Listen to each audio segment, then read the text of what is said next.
বিখ্যাত ইমাম আহমদ রাজা খাঁ ফাজিল বেরেলভী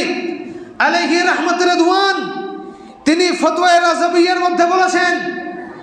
যে নিশ্চয় মুসলমানের ওপর কুধারণা, খারাপ অনুমান করা, হারাম হারাম হারাম,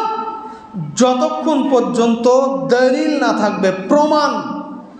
সাবিত না থাকবে, প্রমাণ যতক্ষণ আপনি না পাবেন ততক্ষণ পর্যন্ত আপনার মুখে বলার কোনো অধিকার নেই। আপনি কাউরির কথা শুনলেন, অমুক ব্যক্তি চোর, সে চুরি করে, কিন্তু আপনি জানলেন না, শুধু ওর মুখে শুনলেন, আপনার সেই কথাটা মুখে বলার কোনো অধিকার নাই, কারণ আপনার কাছে কোনো দলিল নেই, কোনো প্রমাণ নেই। সুতরাং যতক্ষণ কোনো ব্যক্তির সম্পর্কে কোনো ধারণা আপনি শুনবেন, কোনো খারাপ কথা শুনবেন, যতক্ষণ আপনি দলিল না পাবেন, প্রমাণ না পাবেন,